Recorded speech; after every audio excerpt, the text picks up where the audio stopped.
사도행전 27장 20절에서 26절입니다. 제가 읽겠습니다.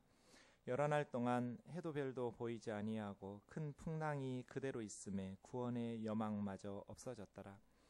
여러 사람이 오래 먹지 못하였음에 바울이 가운데 서서 말하되 여러분이여 내 말을 듣고 그레데에서 떠나지 아니하여 이 타격과 손상을 면하였더라면 좋을 뻔하였느니라. 내가 너희를 권하노니 이제는 안심하라. 너희 중 아무도 생명에는 아무런 손상이 없겠고 오직 배뿐이리라. 내가 속한 바 곧 내가 섬기는 하나님의 사자가 어젯밤에 내 곁에 서서 말하되 바울아 두려워하지 말라. 네가 가이사 앞에 서야 하겠고 또 하나님께서 너와 함께 항해하는 자를 다 내게 주셨다 하였으니 그러므로 여러분이여 안심하라. 나는 내게 말씀하신 그대로 되리라고 하나님을 믿노라. 그런즉 우리가 반드시 한 섬에 걸리리라 하더라. 아멘. 사도행전 9번째 시간입니다. 오늘 본문은 사도 바울이 재판을 받기 위해서 로마를 향해 가는 여정을 기록한 내용 중에 한 부분입니다. 바울의 체포에서부터 로마를 향해 가는 오늘 본문까지의 여정을 간단하게 좀 정리해 보도록 하겠습니다. 예루살렘 성전에서 정결 예식을 행하면서 있을 때 유대 종교 지도자들이 바울을 붙잡아서 성 밖으로 끌어내서 폭행을 하고 있었습니다. 살려둘 자가 아니다. 천하에 있는 유대인들을 괴롭히는 그러한 자들이라고 바울을 이렇게 아마 지체되었으면 죽었을 것 같아요. 증오심을 가지고 죽이겠다고 달려들어서 폭행을 가하던 그러한 소란이 있었습니다. 그 소식을 듣고 천부장 루시아가 군대를 가지고 개입해서 막고 있던 바울을 건져내고 이제 바울은 천부장의 양해를 구해서 자기를 때렸던 폭행을 가했던 무리들을 향해서 본론 복음을 이렇게 변론하면서 전하게 됩니다. 그러나 그 사람들은 바울의 말을 듣고 이제 바울을 죽여야 된다고 외치는 마치 예수님을 향해서 십자가에 못 박아 죽이라고 외쳤던 무리들처럼 바울은 살려두면 안 된다고 외치는 무리들의 외침으로 천부장이 데리고 영내로 들어가게 됩니다. 그 이튿날 산헤드린 공회가 열렸지만 산헤드린을 구성하고 있었던 바리새파 사람들과 사두개파 사람들의 부활 논쟁 때문에 재판이 제대로 이루어지지 못하고 산헤드린 공회가 해산되게 됩니다. 그 후에 40여 명의 결사대가 구성되는데 바울을 죽이기 전에는 우리가 음식을 먹지도 않고 뭘 마시지도 않겠다고 식음을 전폐하면서 바울을 죽이겠다는 40여 명의 결사대가 대제사장들과 장로들에게 찾아와서 천부장에게 가서 산헤드린 공회를 한 번 더 열어서 더 자세한 물을 것 있다고 호송하면 우리가 중간에 매복해 있다가 바울을 암살하겠다라고 이런 음모를 밝히는데 다행히 바울의 조카가 그 소식을 듣고 바울 삼촌에게 전하고 바울이 천부장에게 이렇게 소개하면서 조카의 말을 들은 천부장이 470명의 군인을 이렇게 중무장해서 바울을 예루살렘에 두면 위험하겠다. 가이사라 총독부로 이송해야겠다라는 판단을 내려서 바울이 가이사라로 이감되게 되는 것입니다. 사도행전을 쭉 보면 로마 제국의 공권력과 치안이 바울을 보호하고 있었던 것을 알 수 있습니다. 로마 제국의 공권력이 아니었다면 바울은 매우 위험한 상황, 아마 순교를 당했을 가능성이 매우 높겠습니다. 이 천부장이 가이사랴 총독부로 바울을 보냈을 때 그때 57년이었습니다. 주 57년에 가이사랴 감옥에 있던 바울을 이제 총독 벨릭스가 신문하게 됩니다. 벨릭스 앞에서 다시 공회가 열리고 재판이 시작되었는데 유대 종교 지도자들은 더둘로라는 국제 변호사를 동원해서 바울을 정죄했지만 바울의 죄를 입증하지를 못합니다. 총독이 보니 무죄예요. 그럼 석방을 시켜야 되는데 석방을 시키자니 유대인들이 싫어할 게 뻔하기 때문에 유대인들의 환심을 얻기 위해서 가이사랴 감옥에 2년 동안 가둬두면서 바울을 자주 불러서 이렇게 돈을 요구하게 됩니다. 알아들을 때가 됐는데 이쯤 하면 돈을 줘야 되는데 하면서 총독 벨릭스는 돈을 요구하면서 바울을 2년 동안이나 감옥에 구류하여 두고, 원래는 이 총독이 52년에 임명됐으니까 62년까지 10년 있어야 되는데 중간에 59년에 이제 57년에 재판 시작되니까 2년 후죠. 59년에 네로 황제에 의해서 벨릭스가 유대 총독에서 경질됩니다. 그러면서 베스도라는 총독이 새롭게 유대 총독으로 부임하는데요. 벨릭스 총독이 경질되고 베스도 총독이 부임하는 과정 속에 예수님의 친동생 야고보 장로님, 야고보서를 쓴 저자인데요. 야고보 장로님이 돌에 맞아서 순교당합니다. 이렇게 총독이 교체한 후에 베스도 총독이 이제 예루살렘에 갔더니 유대 종교 지도자들이 바울이라는 죄수를 가이사랴에서 예루살렘으로 이감해달라고 요청합니다. 중간에 매복하고 있다가 암살하려는 계획이 있었습니다. 그래서 베스도 총독이 가이사랴에 와서 너 예루살렘에 가서 재판 받을래? 하고 바울 죄수에게 물었더니 오히려 바울은 나는 로마에 가서 황제 앞에서 재판을 받겠다. 로마 시민권자였으니까요. 로마 황제에게로 가겠다. 예루살렘이 아니라 로마다 하면서 로마의 황제에게 상소해서 로마로 가게 된 것이죠. 총독들 좀 잠깐 정리하고 가시면, 원래 예수님께서 태어나셨을 때는 헤롯 대왕이 다스리고 있었죠. 로마의 지지를 받았던 헤롯 왕. 헤롯 왕은 자기 두 아들과 아내를 살해했던 왕입니다. 아버지의 왕위를 노린다고 해서 부인 여러 명 중에 가장 중요한 첫 번째 부인을 죽이고 두 아들도 죽입니다. 그랬던 왕인 잔인한 권력자인데 이스라엘의 왕이 태어났다는 동방박사들의 소식을 듣고 남의 집 아들들, 베들레헴의 2살 밑에 남자아이들 죽이는 건 눈 하나 깜짝하지 않았겠죠. 지 아들도 죽이는 사람인데요. 그런 헤롯 대왕이 주전 4년에 죽습니다. BC 4년에 죽고, 헤롯 대왕이 다스리던 이스라엘 땅은 3명의 헤롯의 아들에 의해서 분할 통치되어서 분봉왕입니다. 유대와 사마리아는 헤롯 아켈라오스가 다스립니다. 그리고 갈릴리 지역은 세례 요한의 목을 쳤던 헤롯 안디바, 그리고 그 동쪽은 헤롯 빌립이라는 이 세 아들에 의해서 통치되고 있는데, 가장 중요한 도시였던 유다와 사마리아 지역을 통치했던 아켈라오가 학정을 하니까 계속 로마를 향해서 상소가 들어가고 아켈라오가 주후 6년에 경질됩니다. 그리고 나서 유대와 사마리아는, 갈릴리는 그렇지 않습니다. 30년 이상 동안 아들들이 다스리는데요. 나머지 두 아들은요. 남쪽의 유대와 사마리아는 총독제로 변형됩니다. 그래서 헤롯 왕의 통치에서, 아켈라오의 통치에서 총독으로, 첫 번째 총독이 코포니우스라는 로마 이렇게 관료가 오게 되는 것이죠. 그리고 예수님의 십자가 사건 때는 5번째 총독인 본디오 빌라도 총독 치하에서 예수님께서 재판을 받으시고 십자가에 처형되시죠. 다음 페이지 보시면 벨릭스와 베스도는 11번째, 12번째 총독입니다. 갑자기 벨릭스가 이렇게 교체되면서 베스도 총독으로 이렇게 이관되는데요. 베스도도 곧 죽어서 10년을 채우지 못하고 얼마 있지 않아서 바뀌게 됩니다. 이렇게 로마의 총독들이 바뀌어가고 있습니다. 베스도가 가이사랴에 돌아와서 이제 고민을 합니다. 죄수 바울이 황제에게 가서 재판을 받겠다는데, 그러면 자기가 이러이러한 죄목으로 제가 보냅니다 하는 어떤 죄수 바울의 죄명을 써주고 싶은데 쓸 게 없는 거예요. 베스도 총독이 볼 때 바울은 무죄예요. 그러니 난감했겠죠?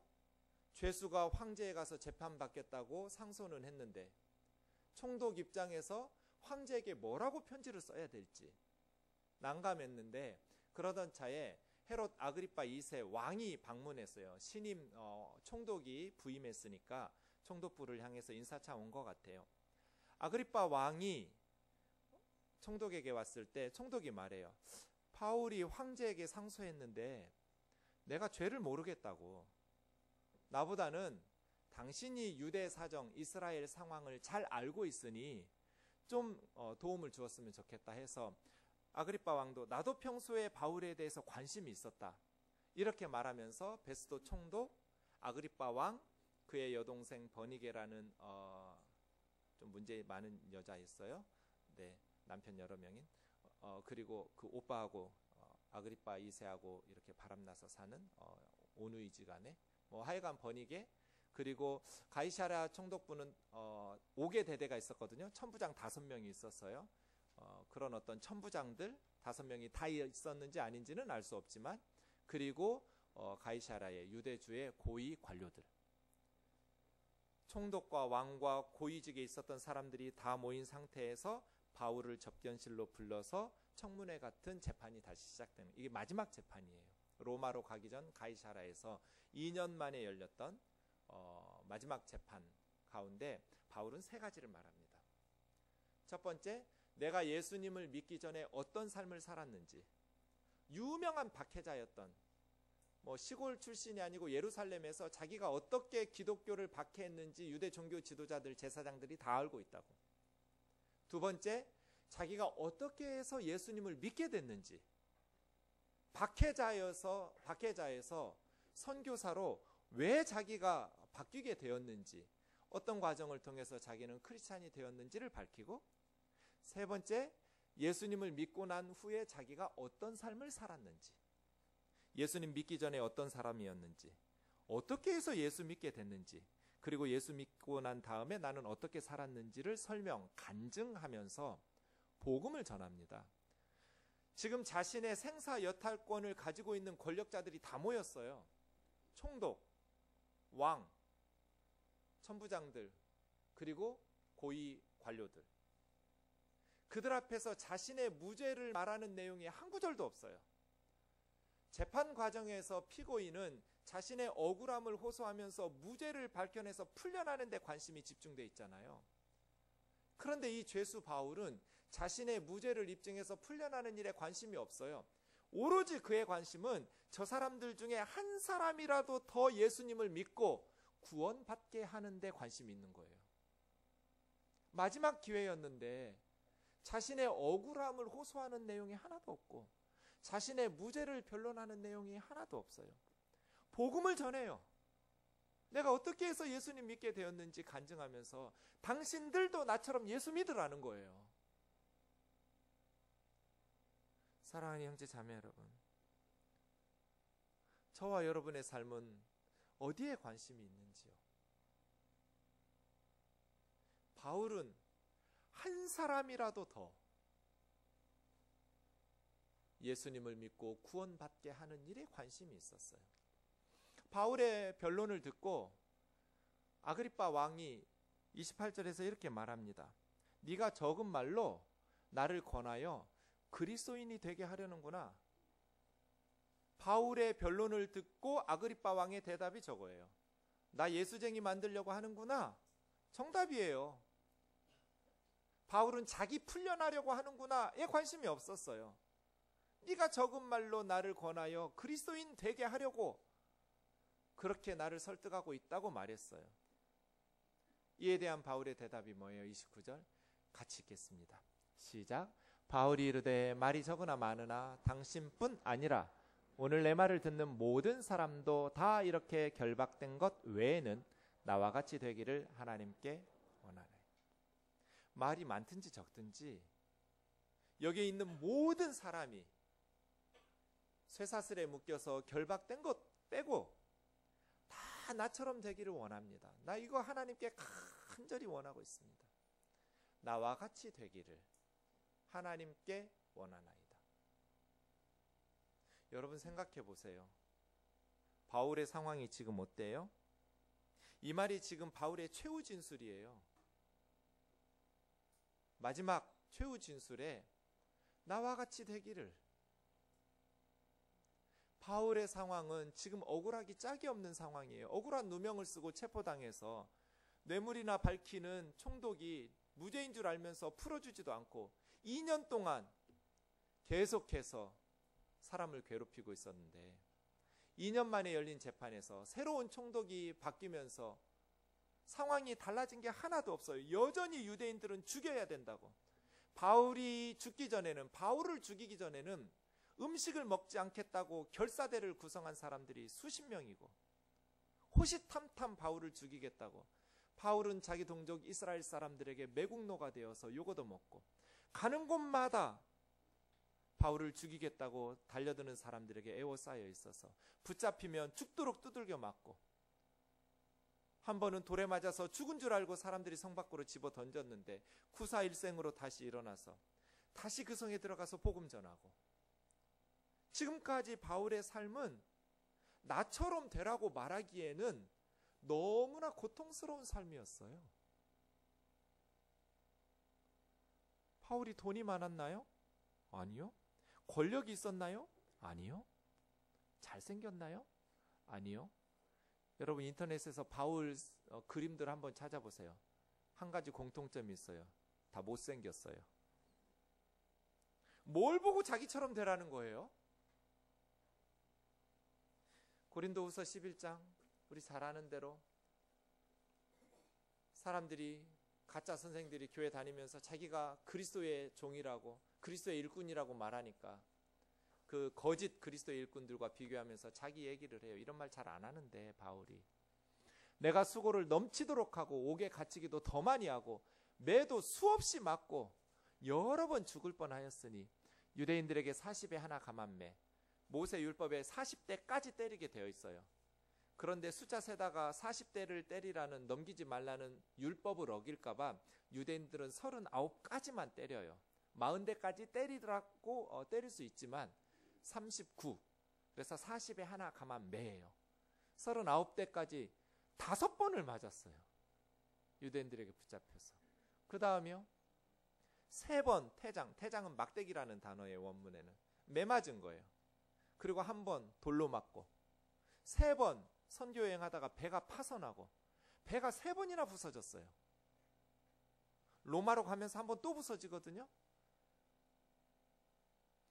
일주야를 깊은 바다에서 생사를 사경을 헤매면서 고생하고, 여러 번 복음 전하러 여행하면서 강의 위험, 강도, 동족 이스라엘 사람들의 위험, 이방인들의 위험, 시내, 광야, 바다, 거짓 형제 중에 위험을 당하고, 수고하고 애쓰고 여러 번 자지 못하고 굶주리고 목마르고 여러 번 굶고 춥고 헐벗었다고.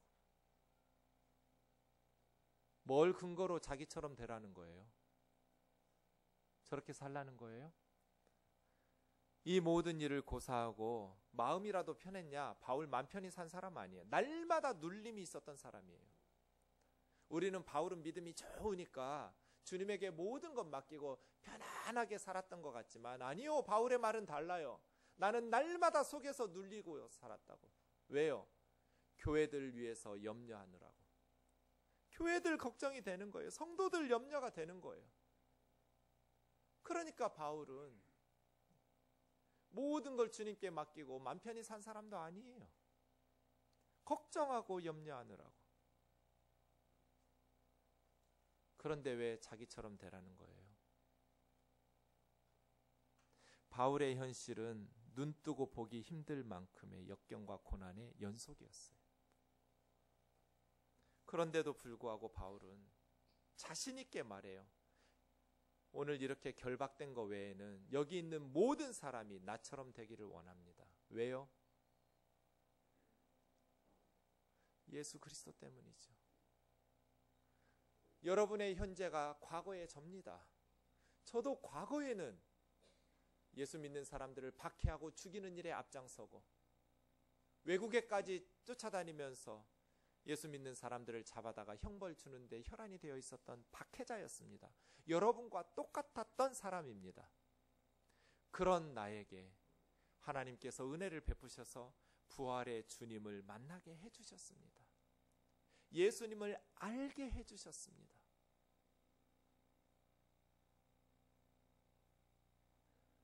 바울이 여기 있는 모든 사람들도, 나도 다 과거에는 당신들처럼 예수 믿는 사람들 멸시하고 무시하고 박해했었는데, 지금 예수님 안에서 이렇게 하나님의 은혜로 변화된 사람 된 것처럼 여러분도 나와 같이 예수 믿는 사람 되라는 거잖아요. 세상적으로 결박당하고 그렇게 고생하라는 게 아니라 결박당한 거 빼고 나처럼 예수 믿는 사람 되게 해달라고. 예수님 안에서 하나님의 자녀가 되고 천국의 소망을 가지게 되고 부활의 소망을 가지고 이 세상을 사는 사람 되라는 거잖아요. 빌립보서 3장 5절에서 9절이요. 8일 만에 할례 받았어요. 바울의 고백이에요. 이스라엘 족속 베냐민 지파 히브리인 중에 히브리인, 율법으로는 바리새인, 열심으로는 교회를 박해하는, 율법의 의로는 흠이 없는 사람, 바리새파 출신의 흠이 없었던 사람이라고. 그런데 7절이요. 무엇이든지 내게 과거의 인생에 유익하던 것을, 요즘 젊은 애들 말로 바울은 스펙 쩔어요. 엄청난 사람이에요. 시시한 사람이 아니에요. 앞길이 창창했던 사람이에요. 그런데 내 인생에 유익하고 득이 될 것이라고 생각했던 모든 것을 예수 그리스도를 위해서 다 해로 여길 뿐더러, 모든 것을 해로 여기고 내 주 그리스도 예수를 아는 지식이 가장 고상한 것을 알고, 한 분 예수 그리스도를 위해서 모든 것을 버리고 배설물로 여긴다고. 이쁘게 표현해서 배설물이지요. 대변이에요, 대변. 자기가 가지고 있었던 모든 권리와 특권을 그리스도를 위해서 다, 여러분이 싼 대변을 누가 그렇게 그냥 보석 다루듯 하는 사람 있나요? 빨리 끝나자마자 물 내리죠. 없애버리고 지워버리려고. 바울은 자기에게 있었던 모든 특권과 자기가 쌓아두었던 모든 자랑거리를 배설물로 여겼어요. 왜요? 그런 것들을 내세우는 인생 살아가면 그리스도를 잃어버리니까.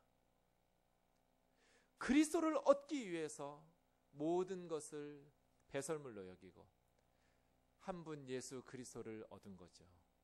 예수 얻고 모든 걸 잃었어요.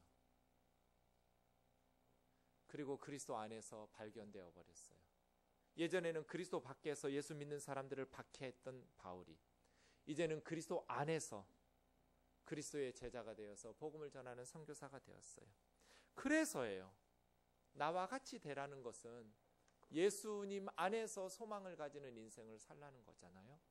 그 말을 듣고 베스도 총독이 외쳤어요. 바울아, 네가 미쳤구나. 너의 많은 학문이 너를 미치게 만들었구나. 어떻게 그런 말을 할 수 있냐는 거예요. 바울아, 네가 미쳤다. 바울의 대답이 뭐예요? 각하, 제가 미친놈 아닙니다. 참되고 온전한 말을 하고 있습니다. 사랑하는 형제 자매 여러분, 참되고 온전한 정신으로 세상 사람들이 미쳤다고 할 수 있는 복음의 일꾼 되기를 주의 이름으로 축원합니다. 전 가끔 선교사님들 보면 베스도 말이 생각나요. 미쳤구나. 미쳤어요. 멀쩡한 의사들이, 멀쩡한 교수들이 세상에서 누릴 수 있는 모든 것을 다 잃어버리고 바울처럼 살아요. 예수님이 세상에 성육신하여 내려간다 하실 때 천사들이 베스도처럼 외쳤을 것 같아요. 미쳤구나. 하나님 미쳤구나. 예수님 미쳤구나. 왜 하나님이신 그분이 사람이 되어서 세상에 왜 가요? 미친 거죠. 예수님이 미치지 않았으면 우리는 구원받지 못했을 거예요. 예수님이 우리를 사랑하기 때문에 미쳐버리셔서 우리가 구원받을 수 있게 된 거죠. 선교사님들이 복음을 듣지 못하고 사망의 지옥으로 향해서 달려가는 우리들이 불쌍하고 안타까워서 자신들이 누릴 수 있는 모든 것들을 포기하고 이 복음 전해주겠다고 미친 사람들이 한국 이 조선 땅까지 와서 복음 전해주어서 우리가 복음 듣고 예수 믿고 구원받게 된 것이죠. 다 미친 사람들이에요. 인생은 미치면서 사는 게 좋을 것 같아요. 다만 돈이나 쾌락에 이상하게 미치지 말고 사랑에 아름답게 미치는 저와 여러분 되기를 주의 이름으로 축원합니다. 바울아, 너 미쳤구나. 저 미치지 않았습니다. 정신 똑바로 차리고 있습니다. 참됩니다. 온전한 정신으로 말합니다. 여기 있는 모든 사람이 다 나처럼 되었으면 좋겠습니다. 이게 바울의 마지막 재판이었어요.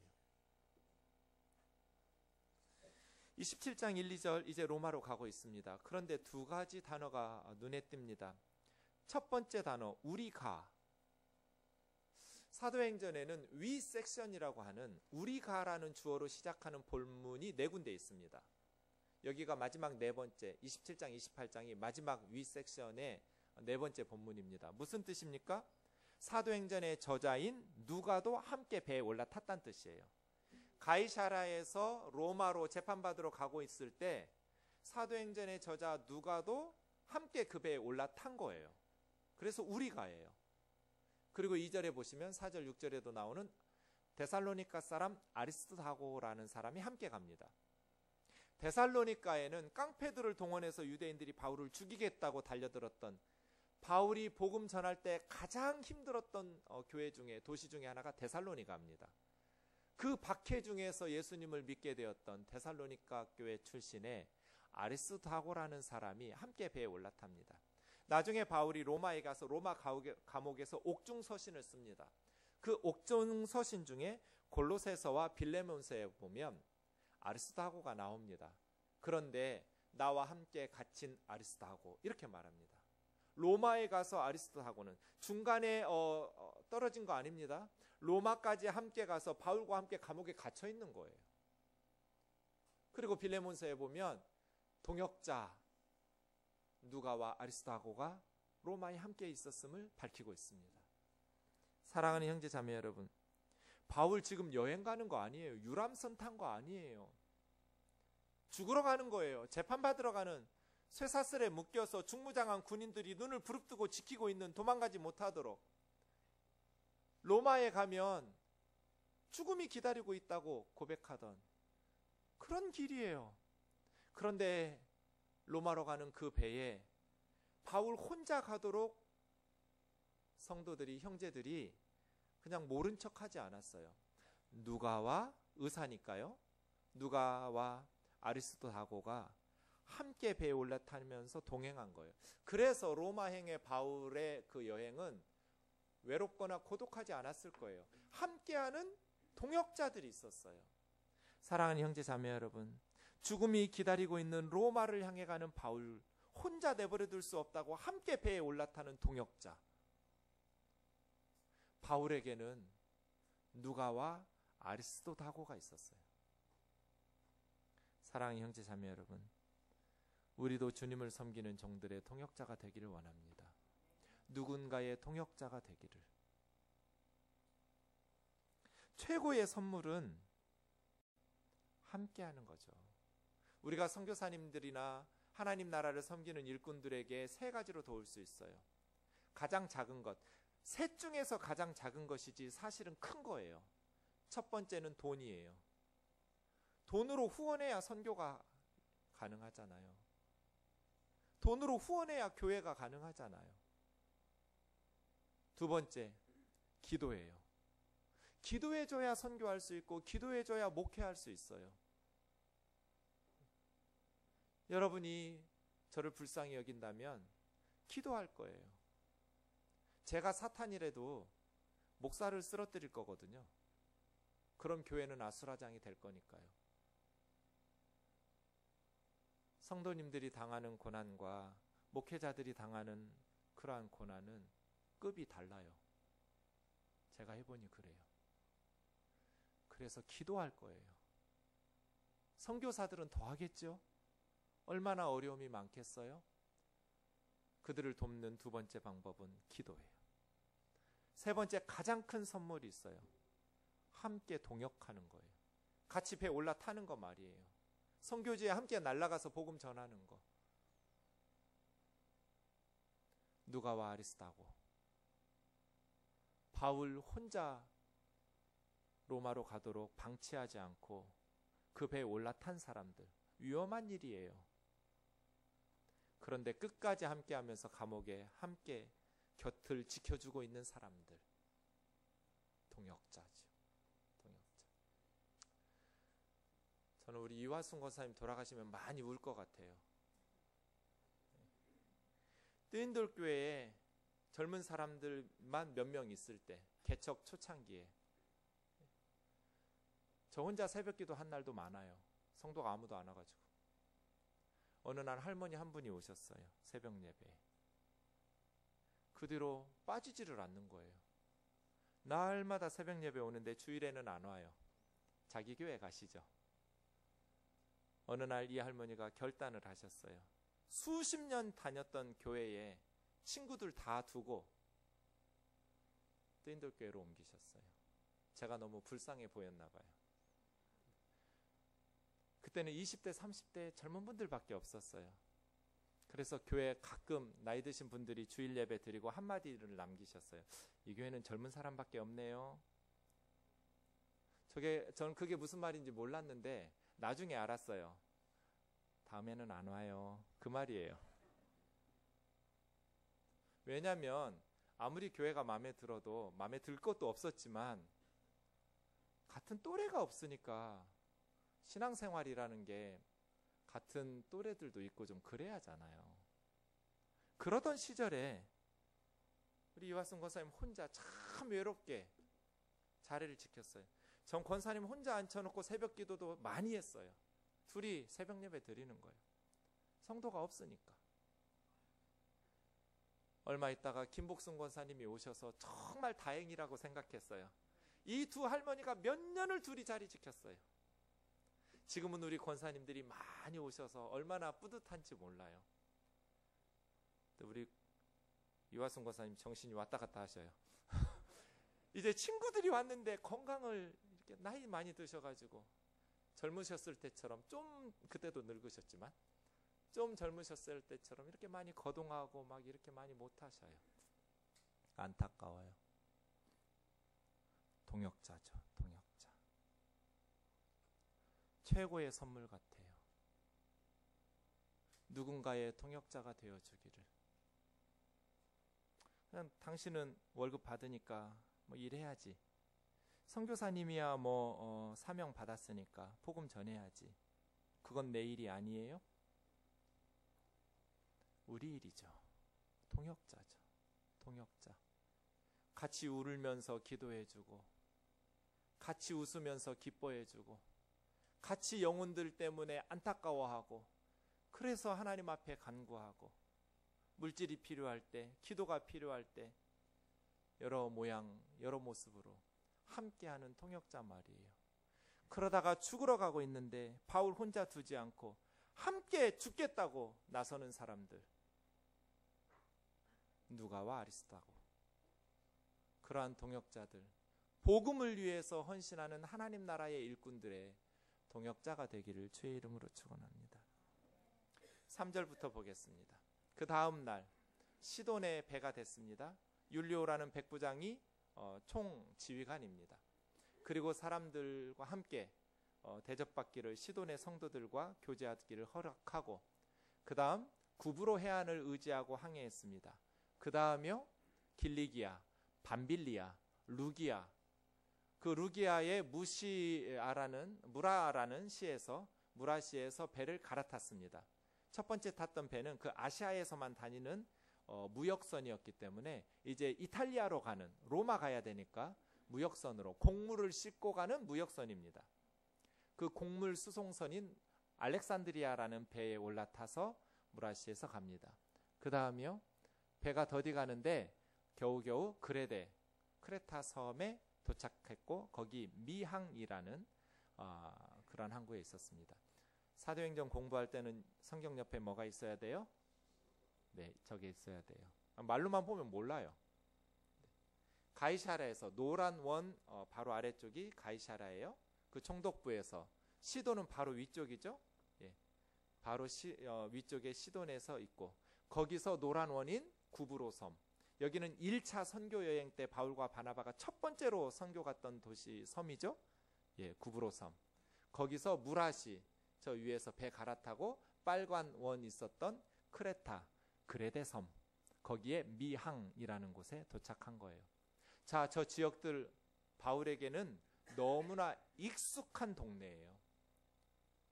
지난 10여 년 동안 계속해서 복음 들고 다녔던 누비고 다녔던 익숙한 섬과 도시들이에요. 아마 배를 타고 갈 때 바울의 마음이 만감이 교차했을 것 같아요. 저기는 어느 교회가 있는데, 그 교회는 어느 성도가 있는데, 저 도시에는 어느 교회가 있고, 그때 내가 어떻게 복음을 전했고, 어떤 사건들이 있었고, 바울이 눈물과 피와 기도를 뿌려가면서 걸음 삼아서 복음의 씨앗을 뿌렸던, 그 복음의 씨앗이 싹이 나고 꽃이 피어 열매를 맺어 교회가 되었던, 그냥 지나칠 수 없었을 거예요. 배 타고 지금 죄수의 신분으로 쇠사슬에 묶여서 로마로 가지만 너무나 익숙하게 다녔던 동네들이에요. 내려서 함께 성도들과 교제할 수는 없지만 마음속으로 바울은 기도하면서 갔을 것 같아요. 그리워했을 것 같아요. 교회가 보고 싶고 성도들이 보고 싶었을 것 같아요. 그리고 주님 앞에 기도했을 거예요. 주님, 교회들을 지켜주세요. 이 무시무시한 박해에서 나도 재판받으러 죄수가 되어서 지금 가고 있지만 유대인들의 박해 가운데 있는 저 연약한 교회와 성도들의 믿음을 지켜주세요. 그러면서 가지 않았을까요? 양재동은 우리에게 너무나 익숙한 동네예요. 양재동을 떠날 때 우리에게 어떤 기억이 있었을까요? 바울처럼 되기를. 저곳에서 내가 기도를 뿌렸지. 골목골목 가정가정 눈물로 기도하면서 복음을 전했지. 혹시 양재동을 떠날 때 거기 참 맛있는 거 많았지, 그 식당 참 좋았지, 이런 기억만 있지를 않기를. 그런 기억도 있어야겠지만 그곳에 살 때 내가 어떤 사람들에게 복음을 전했지, 기도를 쏟아냈지, 눈물을 쏟아냈었지, 이런 기억들이 있기를. 저는 흑석동 지나갈 때 그냥 지나가지 않거든요. 골목골목 다니면서 기도하고 거기서 사랑하고 사랑하는 성도들이 있고 기도로 양육했던 제자들이 있고 나를 위해서 기도해 주셨던 권사님들 계시고 장로님들 계시고 집사님들 계시고, 우리 신앙생활이 걸음걸음이 너무나 익숙한 장소들을 지날 때 복음의 역사가 있었던, 그러한 수고가 있었던 발걸음 되기를 주의 이름으로 축원합니다. 9절부터 보겠습니다. 여러 날이 걸려서 금식하는 절기가 이미 지났습니다. 여러분, 이스라엘 사람들이 금식하는 날이 하루 있습니다. 언제입니까? 모세 율법에 의하면 365일 중에 하루는 금식해야 돼요. 모든 유대인들이. 그 금식하는 절기예요. 7월 10일이에요. 7월 10일 대속죄일, 제사장이 지성소 안으로 들어가는 유일한 날 금식하게 되어 있어요. 성경으로 7월 10일이지만 이때는 59년 10월 5일이에요. 10월부터 11월 초까지 지중해 여행이 가능했대요. 그런데 이미 이때는 좀 위험한 거예요. 그래서 바울이 경고했어요. 지금 시기적으로 내가 여기 선교 많이 다녀서 아는데 여행 항해가 위험하다. 차라리 그레테 미항에서 이 항구에서 과동하고 겨울을 지나고 내년 봄에 다시 로마로 향해서 출항하자. 바울의 의견이 이러했는데 백부장이 선장과 선주의 말을 듣고 아니다, 좀 더 갈 수 있다. 북쪽으로 한 64km만 더 가면 페닉스 항구가 있으니까 거기서 겨울을 지내자 라는 의견을 냈는데 백부장이 그러면 선장과 선주의 말을 듣자 하고 간 거예요. 가는데 처음에 13절에 보니까 남쪽에서 남풍이 불었네요. 그러니까 지금 북쪽으로 가려고 하니까 남쪽에서 바람이 부니까 순풍이죠. 바람이 밀어주니까 배가 잘 가고 있겠죠. 64km만 가면 되니까요. 그런데 갑자기 14절에 보니까 얼마 안 돼서 유라굴로라는 광풍이 불기 시작했어요. 유라굴로는 유로스가 동풍이고요. 그 다음에 퀼리오가 북풍이에요. 그러니까 동쪽에서 바람 동풍과 북쪽에서 오는 바람 북풍의 합성어예요. 유라굴로. 북동풍이죠.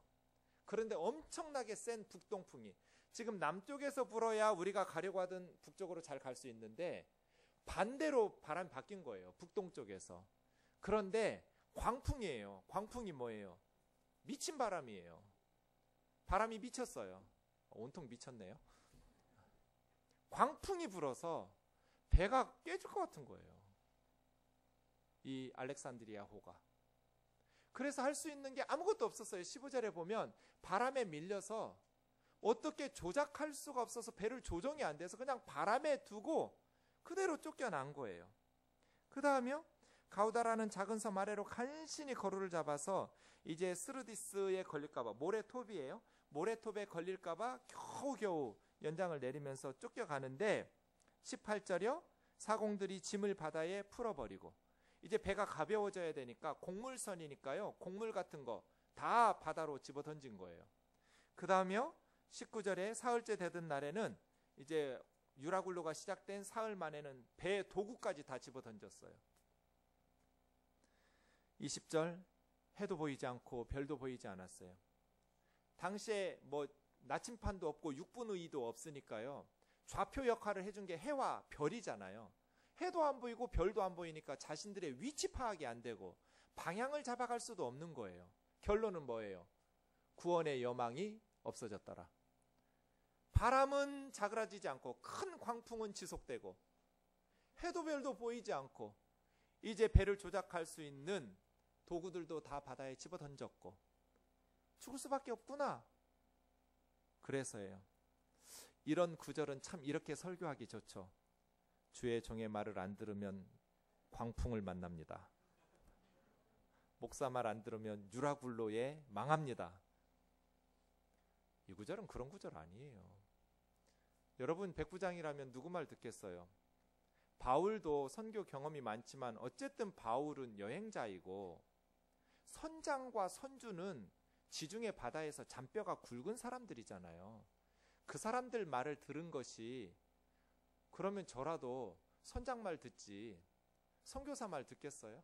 아무리 여행 경험이 많다고 해도. 이런 구절 함부로 적용하면서 영적인 주의 종의 말을 안 들으면 유라굴로를 조심해라, 이런 식으로 설교하면 안 되는 거죠. 이럴 수 있죠. 문제는 욕심 부린 거죠. 조심하자는 경고가 있었는데 안전 불감증. 왜요? 탐욕 때문에. 곡물선, 무역선이니까 좀 더 가서 빨리빨리 하면, 욕심을 부리다 보면 미양이라는 작은 도시보다는 페닉스 항구에 가야 거기서 곡물 풀고 무역하기가 좋거든요. 탐욕을 부리다 보면 경고하는 소리가 안 들려요. 그래서 문제가 생기는 거죠. 그래서요, 특별히 영적으로 성숙한 사람들의 경고는 귀담아 들어야 돼요. 반드시 그렇게 살아야 된다는 것은 아니지만 기도 많이 하는 분들, 영적으로 성숙한 그러한 믿음의 선배들의 경고는 귀담아 듣는 것이, 그렇다고 해서 뭐 로봇처럼 반드시 따라라, 남의 말대로 휘둘리라라는 말은 아니지만, 인생은 각자 선택하고 판단하고 그 판단에 대한 잘못 결과를 책임지는 것이지만, 안전 불감증에 빠지는 탐욕의 위험성은 우리가 항상 기억하면서 살아야 돼요. 결국 곡물, 배, 도구, 생명까지 다 잃어버리게 생겼거든요. 욕심과 탐욕이에요. 그럴 때 하나님의 사람들은 위기의 순간에 빛을 발해요. 뱃사람들이 다 이제는 구원의 여망이 없다고, 이제 우리는 죽었다, 이런 상황에서 바울이 등장하기 시작했어요. 여러 사람이 오래 당연히 못 먹죠. 바울이 가운데 서서 여러분 제 말 듣고 미양을 떠나지 않았으면 좋을 뻔했습니다, 이야기하면서 22절, 그러나 이제는 안심하십시오. 아무도 생명을 잃지 않을 겁니다. 왜? 어젯밤에 하나님께서 저에게, 제가 섬기는 우리 하나님께서 사자를 보내셔서 말씀하셨습니다. 어떤 말씀? 바울아, 네가 로마 갈 거다. 가서 로마 황제 가이사 앞에 설 거다. 그리고 그동안 내가 너와 함께 할 거다. 염려하지 마라. 이 말씀, 그리고 배에 탄 모든 사람들 너에게 줄 거라고 말씀하셨으니 우리가 재산은 많이 잃었지만 우리 생명에는 위험 당하지 않고 한 사람도 잃지 않을 겁니다. 여러분, 저는 이것이 놀라운 것이, 엄청난 유라굴로 광풍을 만나고 이제 죽었다 싶은, 뭐 바람이 잔잔해진 것도 아닌데 바울이 지금 하나님 앞에 기도할 뿐 아니라 영적인 교신을 하고 있었다는 거잖아요. 어떤 위기의 순간에도 하나님을 향한 안테나가 접혀지지 않기를 원합니다. 유라굴로 광풍 속에서도 바울은 하나님하고 교신 중이었어요. 기도하면서. 영적으로 민감해서 안테나가 꺼지지 않았다는 거예요. 계속 하늘의 수신이 가능했던, 하나님께서 아무리 우리에게 말씀해 주시려고 해도 우리가 광풍에 휩쓸리느라고 두렵고 떨리는 마음 때문에 하나님의 음성을 들으려고를 안 해요. 그러면 하나님의 메시지가 안 들어오죠. 어떤 상황 속에서도 하나님과의 영적인 안테나가 꺼져 있지 않기를, 저와 여러분의 삶이 그러했으면 좋겠어요. 그러면 희망이 되잖아요. 지중해에 두 선교사가 있었네요. 하나는 뱃사람들을 정말 실망해서 위기로 빠뜨린 사람, 멸망으로 몰고 간 선교사가 있었고, 한 사람은 뱃사람들을 위기에서 구원해낸 선교사가 있었어요. 첫 번째 선교사는 누구예요?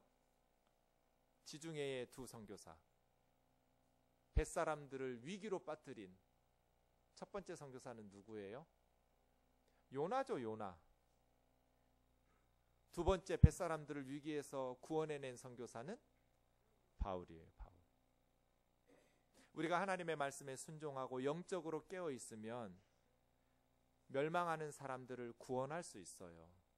그런데 하나님의 말씀에 불순종하고 영적으로 잠들어 있으면 다른 사람들까지 피해를 줘요. 멸망으로 이끌어 가게 되지요.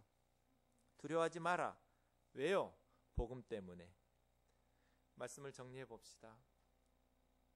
유라굴로 광풍을 뚫고 로마로 갔습니다. 사랑하는 형제 자매 여러분, 저와 여러분에게는 유라굴로의 광풍을 뚫고 가야 할 곳이 있습니까? 왜요? 바울은 복음 때문이었어요. 로마 사람들에게도 복음을 전해 주어야 된다는 주님의 말씀 때문에, 주님이 그에게 맡겨주신 사명 때문에 유라굴로 뚫고 로마 가는 거예요. 내가 목숨을 잃어도 간다. 반드시 이루고 싶은 삶의 목표. 유라굴로도 막을 수 없는 로마가 우리에게 있기를 원합니다. 최춘선 목사님은 평생 신발을 신고 다니지 않았어요. 맨발로 지하철 다니면서 복음 전했어요. 할아버지 왜 신발 안 신으세요? 통일되면 신을게. 북녘에 우리 동포들이 굶어 죽고 있는데 내가 남쪽에서 따뜻한 신발, 겨울에 한겨울에도 신발을 신지 않았어요. 반드시 이루고 싶은 소원, 북녘의 동포들에게 복음의 문을 열어주어야 된다는, 지하철마다 다니면서 예수 그리스도의 복음을 전해주었다. 사도 바울처럼 세상에 엄청난, 지금 김포 땅이 다 최춘선 목사님 땅이었어요. 그걸 다 버리고 예수 그리스도의 복음을 전해주었던 하나님의 사람, 우리에게 그런 로마가 있냐는 거예요. 무엇을 위해서 하루하루를 살아가는가? 나는 로마에 갈 수만 있다면 유라굴로도 감수하고 뚫고 갈 거야. 바라기는 하나님께서 저와 여러분에게 그런 인생 살도록 인도해 주시기를 원합니다. 로마 사람들이 이 사도행전 읽으면 어떤 마음 들었을까요? 바울은 우리에게 복음 전해주려고 이렇게 고생했었구나. 정말 감사했을 것 같아요. 사랑하는 형제 자매 여러분, 우리 뜨인들 교회에 감사가 회복됐으면 좋겠어요. 우리 대한민국 백성들에게 감사가 회복됐으면 좋겠어요. 하나님께서 보실 때 우리들이 정말 괘씸할 것 같아요. 전 세계가 부러워할 만큼 잘 먹고 잘 살게 해주셨는데 감사가 없잖아요. 불평하고 원망하고 정죄하고 비난하고 스스로 불행을 자초하면서 살아가잖아요. 우리 교회에 감사가 많았으면 좋겠어요. 우리나라에 감사가 많았으면 좋겠어요. 왜요? 누리는 게 너무 많아요. 동계올림픽을 개최하다니요. 그 가난했던 나라가, 전 세계가 부러워하는 나라, 이 일을 위해서 우리 어머니 아버지들이 죽을 고생을 해서 우리에게 이런 나라 물려주셨잖아요. 감사가 많았으면 좋겠어요. 제가 개척할 때 힘들다는 말을 한마디도 안 했어요. 제가 힘들다고 말하면 저희 식구들이 가슴 아파할 테니까, 그리고 우리 교회 식구들이 힘들어할 테니까, 목사님이 힘들어하면. 저 참 힘들었어요. 힘들다는 말은 한마디도 안 하고 항상 웃으면서 다녔는데, 그래서 제가 이렇게 얼굴에 주름이 많아요. 억지로 웃느라고. 힘들었어요. 근데 어느 날 기적이 일어났어요. 양화진에 가서 선교사님들 묘역을 보던 중에 루비 레이첼 캔드릭 선교사님의 유언을 봤어요. 나에게 1000개의 생명이 있다면 한국에 다 주고 싶다고. 그래 한국에 와서 죽었어요. 그리고 나서 제가 감사하기 시작했어요. 그 선교사님의 묘지를 다녀와서 엉엉 울면서 우리에게 복음 전해주려고 텍사스의 이 젊은 여선교사가 한국에 와서 죽었구나. 자기 목숨 1000개가 있으면 그거 다 한국에 주고 싶다고 선교 편지 써놓고 죽었구나. 너무 감사한 거예요. 그런데 기적이 일어났어요. 제가 감사하기 시작하니까 정말 힘들어지지 않았어요. 변한 건 하나도 없었어요. 여전히 교회는 어렵고 성도들은 힘들게 하고. 그런데 그게 힘들지가 않아졌어요. 감사하기 시작했더니. 그래서 저는 체험적으로 알아요. 감사는 이 힘든 인생을 힘들지 않게 느끼게 해준다. 감사하기 시작하니까 힘들지가 않더라고요. 내 마음이 달라지니까. 사랑하는 형제 자매 여러분, 유라굴로를 뚫고 예수님이 오셨어요. 천사들이 다 미쳤다고 그랬을 거예요. 하나님 미쳤다고. 한 줌의 흙인 인간들을 위해서 하나님의 아들을 십자가에 내어놓다니. 유라굴로의 광풍을 뚫고 우리 예수님이 오셨어요. 우리 살리겠다고. 주님이 십자가에 죽으셨어요. 당연해요? 선교사님들이 유럽과 미국과 호주와 캐나다와 잘 사던 자기 나라를 떠나서 조선 땅에 배 타고 왔어요. 유라굴로 광풍 뚫고 왔어요. 이 땅에서 죽었어요. 자식들 잃었어요. 눈물을 흘리고 땀과 피를 쏟아가면서 그거 걸음 삼아서 복음의 씨앗을 뿌렸더니 한반도에 교회들이 세워지기 시작했어요. 이 구원의 은혜가 당연해요? 우리 어머니, 아버지, 할머니, 할아버지들이 자식들에게 가난을 물려주지 않으려고 지문이 달아가면서 하도 그렇게 살아가지고 지금은 돈이 있는데 쓸 줄을 몰라요. 써본 적이 없어가지고 그렇게 우리 후손들에게 이런 나라 물려줬어요. 당연해요? 부모님들의 희생이 당연해요? 당연하지 않아요. 우리나라의 비극은 감사해야 될 때 감사를 잃어버린 데서 온 것 같아요. 마땅히 감사해야 될 분들에게 감사하지 않고 불평과 원망을 쏟아내면서 투덜거리는 데서부터 비극이 시작된 것 같아요. 그래서 무엇보다도 먼저 우리 교회에 감사가 회복되었으면 좋겠어요. 유라굴로를 뚫고 오는 선교사들에 대해서 감사. 이 복음을 위해서 선교사들과 목회자들과 함께 일하는 주의 종들의 동역자가 되고, 운영위원 아니니까 나는 안 해도 되는 거 아니잖아요. 그들 곁에서 도와주는 동역자들이 제 눈에 보여요. 전 그분들이 운영위원들보다 더 귀해 보여요. 운영위원도 아닌데 곁에 서서 함께 해주는 사람들 말이에요. 동역자죠.